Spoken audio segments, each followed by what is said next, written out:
video by thanking Fox. Yeah. On a previous video I did discussing Alien 3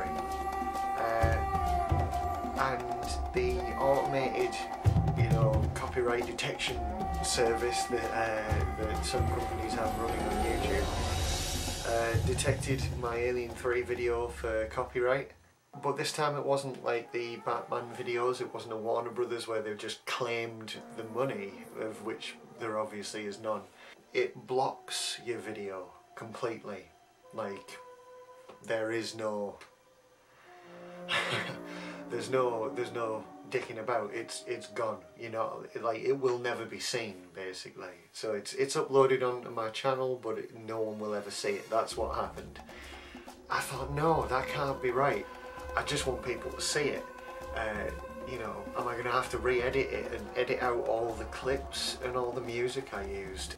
Anyway, to cut a long story short, I did the standard thing that you can do, which is you can click a button to file a dispute, basically, to try and, at least fight your own corner on, or get your reasons for using the footage across, or whatever it is.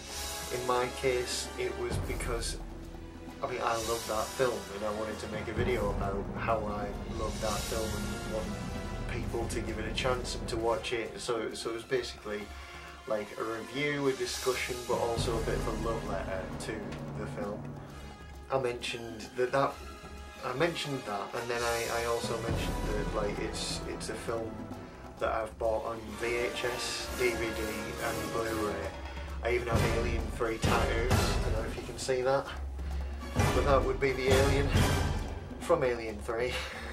And yeah, I mentioned all these things and said that it was literally out of the love of Alien 3.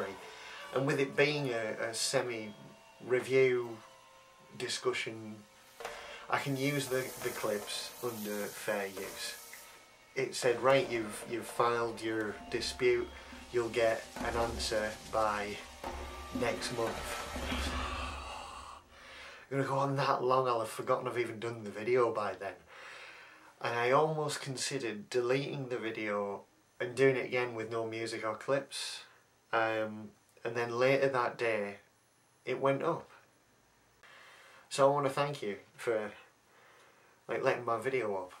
That's nice. And as sort of a tribute, there is another Fox movie that I would like to talk about that's a very underrated one that's, again, very close to my heart. And that would be Predator 2.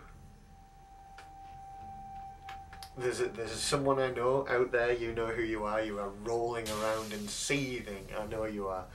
But I think it's the better of the two movies. I do not count the AVP movies, and I don't really count Predators either.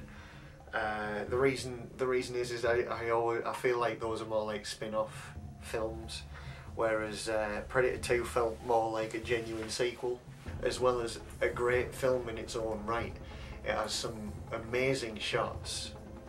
There's one particular amazing crane shot from above when the character Danny is going to a scene of a crime that they were at earlier, and it just follows him from directly above, and then it comes down and it follows him into the building, and it's just an amazing shot. It's the type of shot that now we would do with CG and layering and compositing, but they did it with an actual crane, and the guy just walking through that particular street, and they just seamlessly followed him with the camera. It was an amazing shot. Not only that though, there is a really good visual effects. Stan Winston studio, where the creature effects and the physical effects were brilliant as well. One of my favourite aspects of that film is that, like Alien 3, it was the first film to cement a lot of what we know about Predator lore. It brought in all the extra weapons, it really drove home the clan mentality of Yautjas. I believe they're called the race of them, they're called the Yautjas, but I'm going to go with Predators for now, because yeah, the slight things that they'd introduced in comic books, like the sort of stabbing bull staff thing that they have was shown first on screen in Predator 2. A lot of the things that you take for granted that were almost like as if they were already there. Your brain almost tricks you into thinking that they were actually there in the first film and they weren't, like the throwing disc that cuts Gary Busey in half. Oh my. Oh my. There's like a net, like a capture net that it captures one of the Jamaican gang against the wall, and as the pins click in, they spin and tighten the net, so it just essentially grids whoever's stuck in it. Different vision modes happen in this film that never happened anywhere else, never happened in the first film. There's just so many aspects to the Predator character that were brought in that movie. I believe that the original plan was to actually have Arnold Schwarzenegger play his character, who's now retired as a cop in Los Angeles by that time in the future of 1997. But he was unavailable because he was actually doing Terminator 2. So they got Danny Glover in, which I think grounded the film a little bit better. I don't think that it would have worked quite as well if Arnold had starred in it. So I don't see Arnold not being in the film as a problem. In fact, I think it probably helped. Even though Danny Glover's character is a bit sort of, he's the one-dimensional angry cop. He'll slam you against the wall, he'll tell you to go fuck yourself and all the rest of it. He did it really well. He did it with a sort of depth that you wouldn't really need in a character like that. Gary Busey was balls to the wall, furiously amazing. That's just the only way I can describe it. He's just such a dude. Like, he's just amazing. Lions, the tigers, the bears. Oh my. Other actors in that film, like the late great Bill Paxton, is in that film. He's just great at playing that sort of American guy. He like screams American show-off guy, and that's not an insult. It's brilliant, and really only he can do it like that. Adam Baldwin from Firefly. That's how I know him. He's been in loads of different things, but like that was the first film I ever saw him in. He's like Gary Busey's assistant, so he's like all the way through the film. There's an interesting tiny piece of trivia that, like, if you've ever owned the film on DVD or whatever, you may already know that the guy that plays Donnie was like a Latina politician at the time that was running for like governor or mayor of a particular city, and I'm not sure exactly where it was. I knew of Ruben Blades, who's this great rock singer and this up-and-coming politician in Panama at the time. And in sort of a half-asleep daze, the director of Predator 2 accidentally dragged him off a live interview. Chiefs La Victoria, Chiefs to die for. One night we had, you know, a few days shooting crammed into one location, and the sun was coming up, and we'd got almost everything, and we had this enormous camera set up. It was, you know, a vehicle with a crane on top, with another crane on top of that, and the camera fell about 100 feet and followed Ruben through this elaborate, you know, car park, and we had to make it simpler because, you know, as the light was coming up, we weren't able to shoot. There was no way we'd come back to that location. So I went out. No one could tell me where he was. I went out and I saw him being interviewed. And of course, the actors are being interviewed all the time, you know. And then you take them off the interviews and they go back to interviews afterwards. And I couldn't understand. You know, I was saying to the first assistant, Josh McLaglen, who's my friend, said, "What's going on with this guy? We're waiting for him inside. We're ready, and you know, this guy's being interviewed, and now give me an answer." So I rushed across and I just grabbed him and said, "Ruben, we've got to go." And he kind of ignored me, and everyone ignored me, so I didn't know what was going on. I said, "Guys, we have to shoot." And I kind of grabbed the earpiece and helped him out of the chair. So we look, and I started talking, you know, what about the scene was about, and walking away with him. And it was, you know, dawn, last shot. I go home. I wake up that night to do the next night shooting with like 100,000 messages in the answering machine because I didn't realize I'd taken him off live. He was being interviewed by Joe in London from New York live on Good Morning America.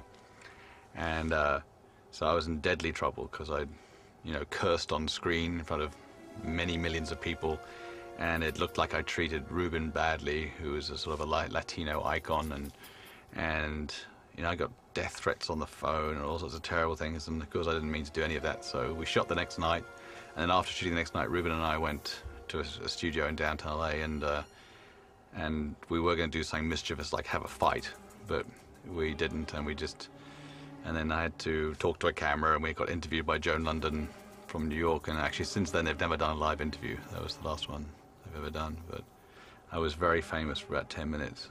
Yeah.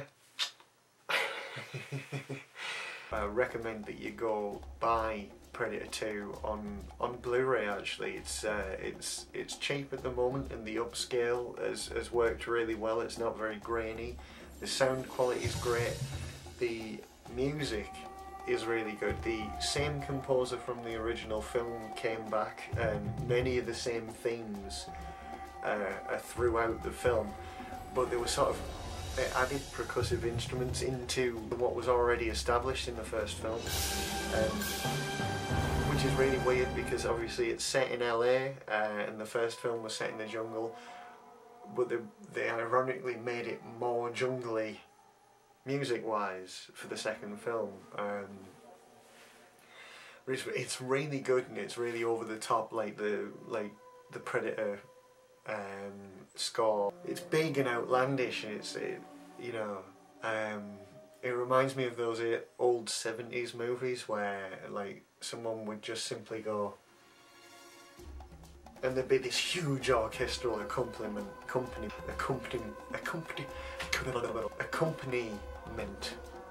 just because the guy turned his head or something, or like, you know, they discovered that mother was dead. I love the music. I forgot to talk about the music of Alien 3.